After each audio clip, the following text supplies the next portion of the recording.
Hi friends, இந்த கதை பிடிச்சிருந்தா கேளுங்க கேட்டு ரசிங்க. உங்கள் ஃப்ரெண்ட்ஸ் அனைவருக்கும் ஷேர் பண்ணுங்கள், லைக் பண்ணி கமெண்ட் கொடுத்துருங்க.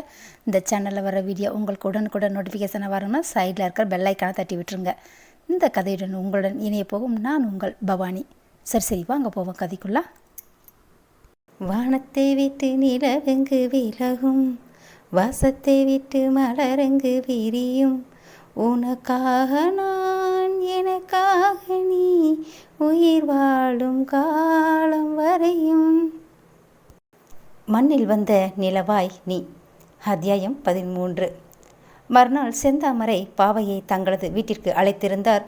பாண்டி தோட்டத்திற்கு சென்ற பிறகு, என்ன மதினி, ஏதோ பேசணும்னு சொன்னீங்களாமே? தென்றல் தான் சொன்னான். ஆமாம், என்ன விஷயம் மதினி என்ற பாவை வீட்டிற்குள் சுற்றிலும் பார்த்து கொண்டு கேட்டுக்கொண்டு இருந்தார் தாமரையிடம். இதனை புரிந்து கொண்ட தாமரையோ, அவங்க தோட்டத்துக்கு போயிருக்காக, உங்கள் அண்ணனை தானே தேடுதீங்க மதினி என கேட்டார். இவர்கள் இருவரும் ஆரம்பத்திலேயே ஒரே வயதாக இருப்பதால் ஒருவரையொருவர் மதினி என்றே கூப்பிடுவார்கள். என்ன மதினி சொல்லுதீங்க, அண்ணன் இல்லாமல் அப்படி என்ன விஷயமாக பேச கூப்பிட்டீங்க என்று பாவை கேட்டுக்கொண்டு இருக்கும் போதே காலையில் செய்த ரவா கேசரியை ஒரு தட்டில் வைத்து எடுத்து கொண்டு வந்தார் தாமரை. ஆளுக்கு ஒன்றாக வாய் நிறைய சிரிப்புடன். முதல்ல இதை பிடிங்க, சாப்பிட்டுட்டே பேசிக்கலாம் என ஒன்றை பாவை கையில் கொடுத்துவிட்டு தனக்கும் ஒன்றை எடுத்துக்கொண்டு அமர்ந்தார் செந்தாமரை. என்ன மதினி விசேஷம், கேசரியெல்லாம்?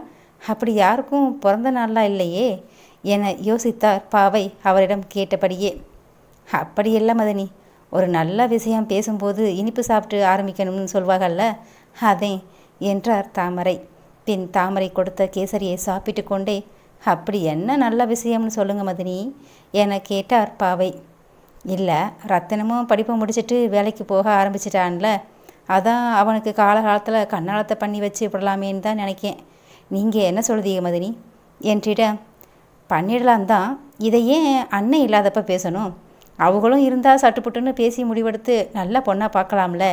நம்ம ரத்தினத்துக்கு பொண்ணாக கிடைக்காது, அதுவும் போலீஸுன்றப்ப பொண்ணை நான் நீனு போட்டி போட்டு கொடுக்க மாட்டாங்களா என்ன என்று தாமரையின் எண்ணம் புரியாமல் பேசினார் பாவை நீட்டி முழங்கி. ஏன் மதினி, அதான் தென்றல் இருக்கிறப்ப நாம் ஏன் வேறு பக்கம் பொண்ணை தேடணுங்கிறேன். நம்ம வீட்டிலே பொண்ணை வச்சுக்கிட்டு வேறு பக்கம் பொண்ணு தேடுறது நல்லாவா இருக்கும் என தாமரை பேசிட, நீங்கள் சொல்கிறது சரிதான், ஆனாலும் நாமளாக முடிவெடுக்க முடியாதுல்ல. நம்ம வீட்டு ஆம்பளைகளும் ஒத்துக்கணும், பிள்ளைகளையும் ஒரு வார்த்தை கேட்கணும்ல. நம்ம காலத்து மாதிரியா என அழுத்து கொண்டபடி பேசினாலும் தாமரையின் பேச்சுக்கு பிடி கொடுக்கவில்லை பாவை. ஏ மதினி, உங்களுக்கு இதில் விருப்பம் இல்லையாட்டிக்கு என்றிட, அப்படி இல்லை மதினி, பெரியவங்க நாம் என்னதான் முடிவெடுத்தாலும் பிள்ளைக மனசில் என்ன இருக்குன்னு தெரியலை. அதே மதினி அப்படி சொன்னேன், தப்பாக எடுத்துக்காதீங்க, வாழ போகிறவுக அவங்க தானே என்றார் பாவை. பெரியவங்க நாம் பேசி பின்னால் பிள்ளைகிட்ட கேட்க தானே போகிறோம்.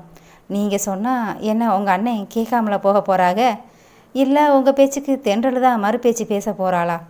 நாம் என்ன அப்படியா பிள்ளைய வளர்த்துருக்கோம் சொல்லுங்க என்று தாமரை நாசுக்காக பேசினார் பாவையிடம். செந்தாமரை நினைத்தது என்னவோ, பாண்டி தான் இதற்கு ஒப்புக்கொள்ள மாட்டார். பாவை சொன்னால் பாண்டி கண்டிப்பாக ஒத்துக்கொள்வார் என நினைத்து சொல்லியிருக்க, ஆனால் இவரும் எதிர்பாராத ஒன்று, பாண்டியும் ஒத்துக்கொள்ளப் போவதில்லை, ரத்தினமும் ஒத்துக்கொள்ளப் போவதில்லை என்று அறியாமல் போய்விட்டார். இதே நேரம் செவந்தியின் கணவன் கதிரவனது சொந்தத்தில் இவர்களின் திருமணத்தின் போது முல்லையை பார்த்து பிடித்து போக கதிரவனின் பெற்றோரிடம் அதை சொல்லி பெண் வீட்டில் சம்மதமா என கேட்க சொல்லி கொண்டே இருந்தனர். திருமணம் முடிந்த நாளிலிருந்தே பெரியவர்களுக்கு அடுத்தடுத்து உடல்நிலை சரியில்லாமல் போன காரணத்தால் அதை செவந்தி வீட்டில் சென்று பேச முடியாமல் போனது இவர்களால். ஆகையால் இன்று செவந்தியும் கதிரவனும் அங்கு முல்லை வீட்டில் இருந்து கிளம்பி விடுவதாக சொல்லியிருக்க, கதிரவனின் தாய் இதை பற்றி பேச அவனுக்கு அழைத்திருந்தார். அந்த புறம் மாப்பிள்ளை வீட்டாரின் நோச்சு தாங்காமல் வீட்டில் இருந்து அழைப்பு என்றதும் உடனே அட்டன் செய்து காதில் வைத்த கதிரவன், அம்மா என்னாச்சுமா, உடம்புக்கெல்லாம் நல்லா இருக்குல்ல என்று அவசரமாக பேசிய தன் மகனை புரிந்து கொண்டவர், பதற்றப்படாதப்பா, நாங்கள் 2 பேரும் நல்லா இருக்கோம். ஆமாம், அங்கே நீ மருமகளோட அம்மா, முக்கியமாக முல்லை 4 பேரும் எப்படி இருக்கீங்கப்பா? ஆமாம், சாப்பிட்டாச்சா என கேட்டார் கதிரவனின் தாய். நாங்கள் நல்லா இருக்கோம்மா, இப்போ தான் சாப்பிட்டு முடிச்சுட்டு பின்னாடி தோட்டத்து பக்கம் வந்தேன். அத்தை கால் குழம்பு வச்சுருந்தாங்க. ஆமாம், நீங்கள் என்ன சாப்பிட்டீங்கம்மா என தாய் தந்தை என்ன சாப்பிட்டார்களோ என அக்கறையில் விசாரித்தான் கதிரவன். எங்கே தீபாவளி அன்னைக்கு வச்ச கறி குழம்பே நேற்றுதான் காலியாச்சு. இன்றைக்கி ரசம் வச்சு பருப்பு கடையை சொல்லிட்டாங்க அப்பா. என்ன தான் கறி குழம்பு வச்சு சாப்பிட்டாலும் ரசம் பருப்பு வச்சு சாப்பிட்ட மாதிரி இல்லையா அப்பாவுக்கு என கதிரவனின் தாய் பேசிட, சரிம்மா அப்பா என்னம்மா செய்கிறாங்க என்று கேட்டவனிடம், இப்போ தான் கொஞ்ச நேரம் படுத்திருக்கேன்னு போய் படுத்திருக்காங்க என்றவர், அன்னைக்கே உன்கிட்ட சொன்னேன்ல முல்லையா பொண்ணு கேட்குறாங்கன்னு, அவங்க நேற்று நம்ம வீட்டுக்கு வந்து முல்லை வீட்டில் விஷயத்த சொல்லியாச்சான்னு கேட்டாங்கப்பா. நீ அவங்க வீட்டில் சொல்லிட்டியாப்பா என கதிரவனின் தாய் கேட்டிட, கதிரவன் சற்று தயங்கி தீபாவளி அன்று நடந்ததை சொல்லி, இப்படி இருக்கிறப்ப நான் எப்படிம்மா இப்போ போய் விஷயத்த சொல்கிறது, கொஞ்சம் பொறுமையாக தான் சொல்லணும் என்று சொன்னான் கதிரவன். கதிரு, அந்த பையனுக்கு என்னமோ ரெட்டிச்ச வயசு பறக்கிறதால இந்த மாதமே பேசி முடிவு பண்ணிவிட்டு மாசி மாதத்தில் கல்யாணம் முடிச்சுக்கலாம்னு சொல்கிறாங்கப்பா என்றார்.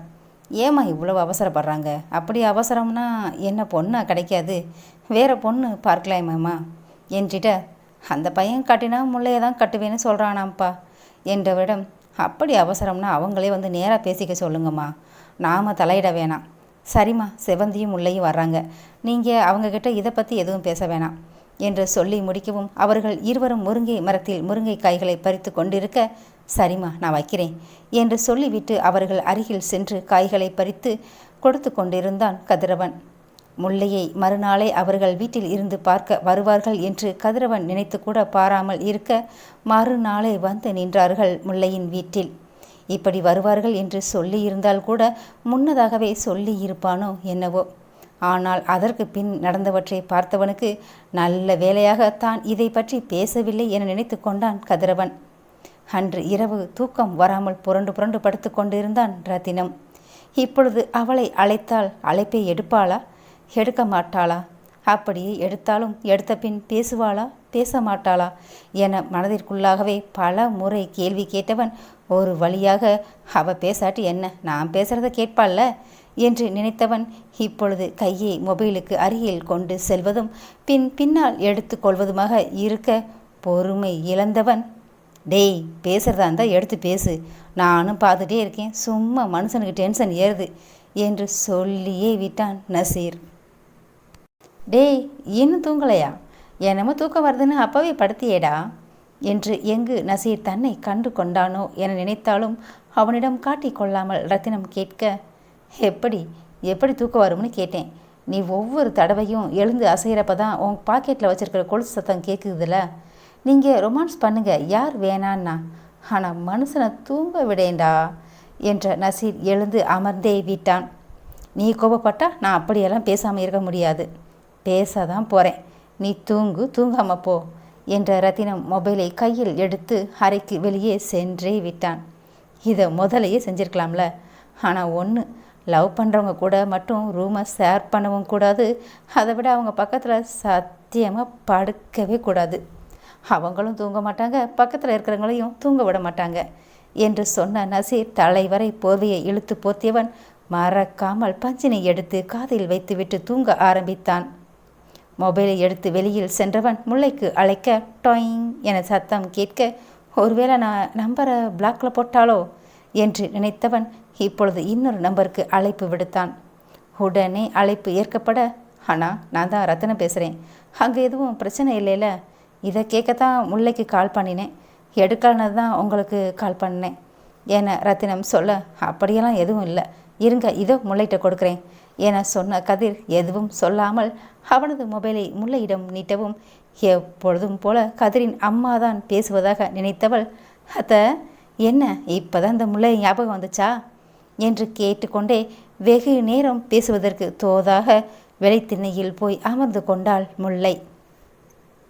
அருகில் இருந்த செவந்தி தன் கணவன் முழித்து கொண்டு நிற்பதை பார்த்து, யாரு என்பதை போல் புருவம் உயர்த்தி கேட்டிட, அவனோ இதழை மட்டும் அசைத்து ரத்தினம் என சொல்ல, செவந்தியோ அதனை தவறாக புரிந்து கொண்டவள், இருங்க அதுக்குள்ளையா என அம்மாவையும் முல்லையையும் கண்களை காட்ட, இவ வேற நான் கூப்பிட்டா அதுக்கு மட்டும்தானா என்று நினைத்தவன் தலையில் அடித்து கொண்டே, அந்த பக்கமா வா என கண்களை காட்ட, அதான் இருங்க கொஞ்ச நேரம் ஆகட்டும்னு சொல்கிறேன்ல என அவனுக்கு மட்டும் கேட்கும்படி சொன்னாள் செவந்தி. இவ வேற நேரங்காலம் தெரியாமல் மனுஷனை இவளை ஊஸ்பேத்தி விட்டுருவா போலையே, இப்படியே விட்டால் சரி வராது என நினைத்தவன் செவந்தி கையை பிடித்து ஓரமாக அழைத்து செல்ல, அச்சோ நின்னுங்க தான், எதுக்கு இப்பவே என்றவள் இதழில் ஷ் என ஒற்றை விரல் வைத்து பேசாதடி என தடுத்து நிறுத்தியவன், புருஷங்காரன் கூப்பிட்டா அதுக்கு மட்டும்தானா உன் நினப்பு என கதிர் முறைக்க, இப்போ எதுக்கு இப்படி பார்க்குறீங்க என்றவளை, நின்னுடி இதுக்கும் ஒரு காரணம் கண்டுபிடிச்சிடாத என்றவனை கண்கள் கலங்க பார்த்தவளை ரசித்தவன் அம்சாவை பார்த்திட அவரோ டிவியில் ஓடிக்கொண்டிருந்த சீரியலை மும்முரமாக பார்த்து கொண்டிருந்தார். இத்தனை நேரம் அவனுடன் பதிலுக்கு பதில் பேசியதற்கு பதிலாக அவனது இதழால் பதில் சொன்னவன், ஃபோனில் அம்மா இல்லை ரத்தினந்தான், இவ காலை அட்டன் பண்ணலனதும் பயந்து எனக்கு போட்டாப்புல என்றிட, ஹூ இதுக்கு தானா என்றவளை, ரொம்ப நாளாக கேட்டுட்டு இருந்தேல, இன்னைக்கு வெளியே வச்சே கொடுத்தாச்சு எப்படி என அவனது மீசையை முறுக்கிவிட அவனது மீசையை லேசாக பிடித்து இழுத்தவள், எனக்கு நல்லா ஸ்வீட்டாக இருந்துச்சு, இது எப்படி இருந்துச்சு என்று சொல்லிக்கொண்டே ஓடிச் சென்று அம்சாவின் அருகில் சென்று அமர்ந்து கொண்டாள் செவந்தி. கதிரவனோ அவனது இதழை நாவால் ஈரப்படுத்தி கொண்டே அப்படியே மீசையையும் தடவி விட்டு கொண்டு தன் மனையாளை பார்க்க அவளும் பார்க்க ஒற்றை கண்ணடிக்க, ஆத்தி அம்மா என்று திரும்பி கொண்டவளை ஒரு புன்னகையோடு பார்த்து கொண்டு இருந்தான் கதிரவன். அங்கோ மொபைலை காதிற்கு கொடுத்து அமர்ந்த முல்லை சொன்ன, அத்த என்ன இப்போதான் இந்த முல்லை ஞாபகம் வந்துச்சா என கேட்டதற்கு பதிலாக அவனோ மனதிற்குள், அதுதானே நான் இல்லைன்னு எத்தனை சந்தோஷமாக பேசுகிறா, இப்போ தான் ஞாபகம் வந்துச்சாம்ல, எப்போவும் இவ ஞாபகத்தில் தான் நான் இருக்கேன்னு எப்போ தான் புரிஞ்சுக்க போகிறாளோ, இவக்கிட்ட இப்படி பேசக்கூடாது என நினைத்தவன், எங்களுக்கு ஞாபகம் இருக்கிறதால தானே நாங்கள் கால் பண்ணியிருக்கோம், என்ன என் நம்பரை பிளாக்கில் போட்டுட்டியாமுல்ல, அதை முதல்ல எடுத்து விட சொல்லிட்டேன் என ரத்தினம் அரட்டுவது போல் பேச, ஏன்னு கேட்குறேன், எடுக்க முடியாது, என்ன செய்ய முடியுமோ செஞ்சுக்கோங்க என்றாள் வேகமாக.